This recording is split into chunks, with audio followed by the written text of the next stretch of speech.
kitabun wannan littafi ne fihi a cikin shi ash'arun akwai waƙoƙa tajalla wanda yake yaye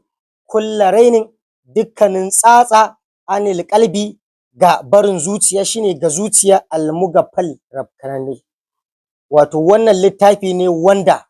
yake wanke tsatsa idan mutum baya da wani burbushin imani a cikin zuciyan shi da tuna lahira da tuna Allah to lallai zai samu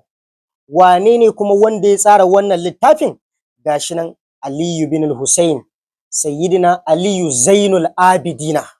dan sayyidina Husaini dan Imam Ali da sayyida Fadima wato kaga sayyidina Husaini ya sa sunan mahaifin shi kenan yuwali qaulaha shine ya tsara wannan baitota wato shine ya jera wannan zantuttuka naskan kuma ga sunan a tsare wa wa'azan kuma cikin wa'azi wa tazkiran da kuma tunatarwa duk wanda ya ji wallahi zai ƙara imani harful hamzati wato harafi ne wanda zai rika ƙara cewa da alhamza wanda ga yanayin yake cewa tabaraka zul ula wal kibriyai tafarrada bil jalali wa bil baqa'i wa sawwal mauta bainal khalqi durran fa kulluhum raha'inu lil fana'i tabaraka zal ula wal kibriyai tafarrada bil jalali wa bil baqa'i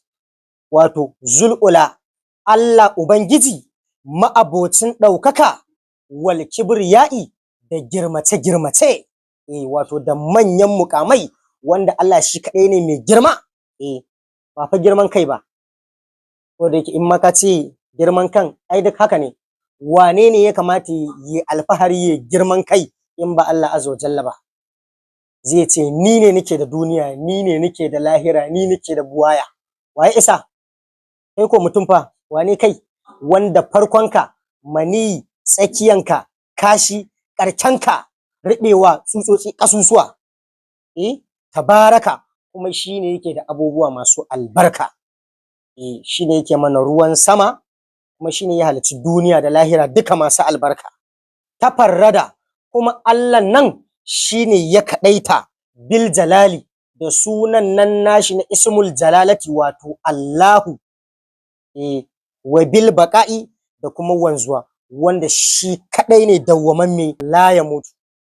wa sawwal mauta Allah nan fa shine ya daidaita mutuwa bainal khalqi a tsakankanin halittu durran kuma baki daya shine daidaita mutuwa yau wane zai mutu gobe wane zai mutu jibi wane zai mutu gata wane zai mutu citta wane zai mutu matta wane zai mutu katta wane zai mutu to Allah shine daidaita mutuwa a tsakankanin halittu durran kuma baki daya fa kulluhum dukkanin halittu ne baki daya kowa sai ya mutu raha'inun abun bada jingina ne lil fana'i da mutuwa wato karewa wa dunyana wa immilna ilaiha wa dalabi hal mata'u ilan ida'i ala innar rukuna ala gururin ila daril fana'i min al ana'i yace wa dunyana kun ga duniyan nan namu immilna ilaiha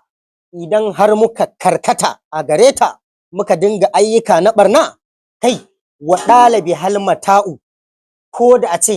jin daɗin ya tsawaita a gare mu a sa a misali zaka shekara 1000 lafiya lau ga kuɗi ga gidaje to fa ilan ida'i ya zuwa karewa ne ya zuwa mutuwa ne wata rana ana nan sai ka mutu shine ala ku saurara innar rukuna haƙiƙa wanda ya karkata ila darul fana'i ya zuwa gidan nan mai karewa wato duniya minal ana'i kuma kaga mutum ya ta wahala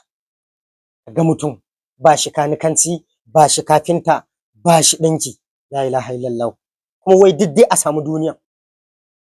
la ilaha illallah amma fa me ala gururin ya zuwa ruɗu ne kawai na duniya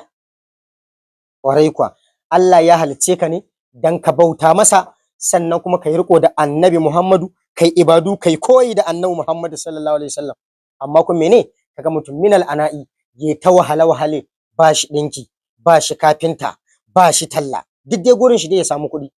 Kuma kaga haka rayuwar za ta tafi ala gururin, zuwa ruɗi ne kawai. Kai faqaɗinuha, mazaunin wannan duniyan,